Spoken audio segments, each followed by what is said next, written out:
Meaning of enuresis.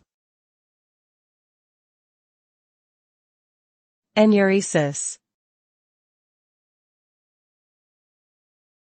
Enuresis. Enuresis.